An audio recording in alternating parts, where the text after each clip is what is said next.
So because it's Friday night, I'm gonna give y'all part one and part two all in one. Wow, let's go. Jesus is passing out husbands, part two. But first, you gotta be the bride of Christ before you could be the bride of man. And so, where did I stop off at? Okay, we split. He went his way, I went mine. God said, I'm about to show you the real him. Pay attention. Now, let's go to a place where Prophet started calling my phone. Because when I tell y'all, I was in a very, very, very, very, very, very, like, man, like, it was crazy how it started happening. And so he went his way, I went mine. He was excited too when I dropped him off. And when he left, like, he packed his bag, he was excited to leave. I ain't gonna lie, I cried. I cried like a baby because I'm like, he don't even care that we like splitting up. Like, he excited. He went his way, I went mine. Um, like I said, my credit card, he was in the wee up in the wee hours of the night hitting my card. I was blown because you know what I'm saying, I got a son. And you know what I'm saying? God told me to stop taking orders because he was about to show me that when the money run out, and it wasn't like he was using me for my money because he was doing things as well, bringing money in. I'm going to say that. But I really was the one who was bringing the money in. But he was like helping with the business, you know, my catering business. But I had already had clientele. But anyway, I'm going to clear that up because I'm sure they're going to come to the line. But it is what it is. Anyway, when he left, that was mine because it was like we started like splitting proceeds, but it had came to the point where he was taking money, not telling me that he was taking money. And God started telling me. And so when my car even broke down, like things were happening, he was getting money, didn't tell me he was getting his money. But God made a way that I always found out what was going on. But God never allowed me to tell him that I knew because God was trying to remove me. And so um, we had got to the place where we started just like, you know what I'm saying? Like, I'm looking like he started trying to gaslight me to make it like it was my fault and this, and that, like I was doing this and I was doing that. Whole time people was telling me the truth, like started telling me like things that was going on, things that was happening. Now, let's go to the part where God was telling me what was going on, and God was like, that's not what I got for you. My father ended up telling me like, I never know. My father had already read it and said it, and I'm like, well, why you ain't say nothing? But God was like, he was like, God told me you were strong. Anyway, it started getting to the place where everything started coming out. Do you hear me? When I tell you the things that were coming out, y'all gonna have to wait for the book and the other stuff that God got coming out for that. But let's just talk about the Lord.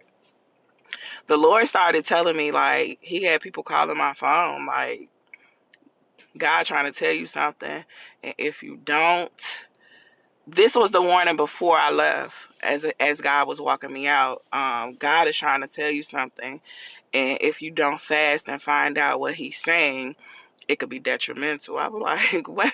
Huh? I did not fast and I did not pray because I was like, I can't fast and pray. That was the same day I took the ring off. Now that I think about it, I was like, I can't fast and I can't pray because I got to take this medicine. Da, da, da, da, da. I can't go without eating. And da, da, da, da. Yo, God ended up getting it to me the way that He needed to get it to me, and it was life threatening, for real, for real. And so, if I wouldn't have left and went to my mother's house, I would have died in that.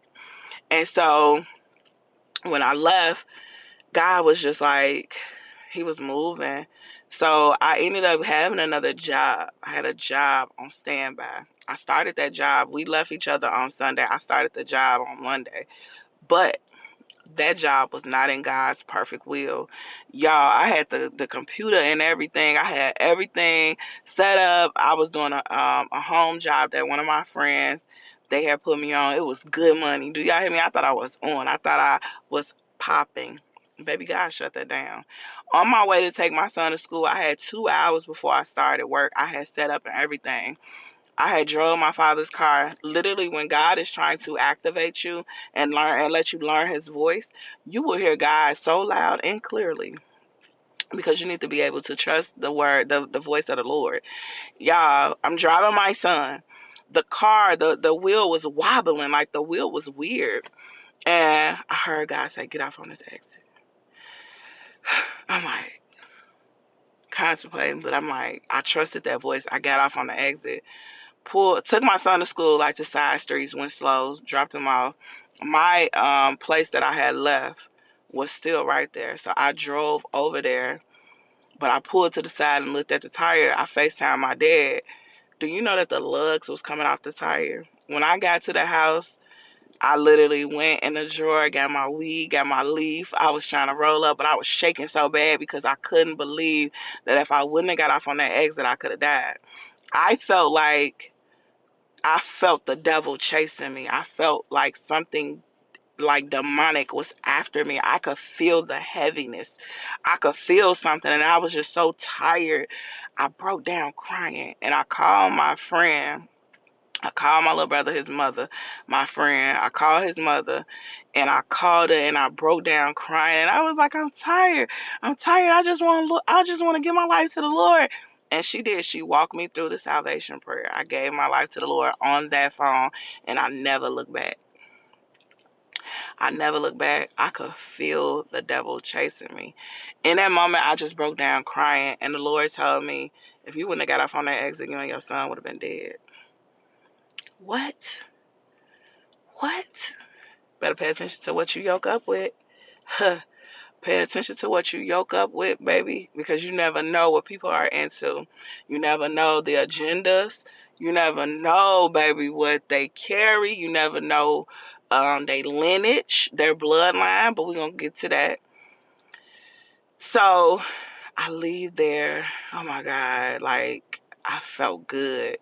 I did. I smoked my little blunt. I did. I smoked my little blunt. Got my little weed. Took it with me. Um, did I smoke again? I did. And this is me being transparent to tell people that just because you say the salvation prayer don't mean that God gonna wipe you out right then and there. God is going to remove the things from you that he wants to remove from you in his timing, his way. So when Christians like to judge people, I think about how I went through what I went through. I still was into masturbation. I still was watching porn. I still was smoking weed. I still was depressed. I had anxiety. I still cussed. I still listened to trap music, whatever you want to call it. I still did, even after I gave my life to the Lord. But God started moving instantly because all he needed was my surrender.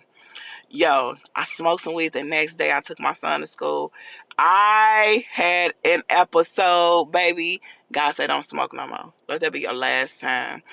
But I started hearing God so loud and clearly. I got a notebook. But God kept talking to me about my heart and how much he loved me and how much he was gonna make me happy because of course I still had this thing over here texting me every time I guess they got bored. And then it was just like, I was ignoring, but then, I was already hearing certain things, like people was telling me stuff. Of course, the devil gonna make sure you know, baby.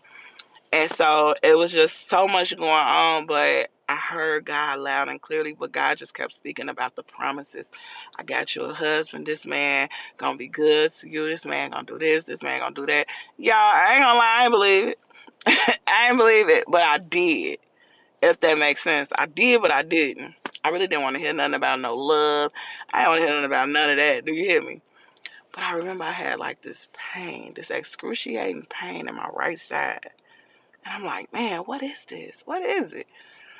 But I'm going to say this, and I'm going to leave you with this because this part two, and I don't know when I'm coming back with part three, but this is enough for you to eat on.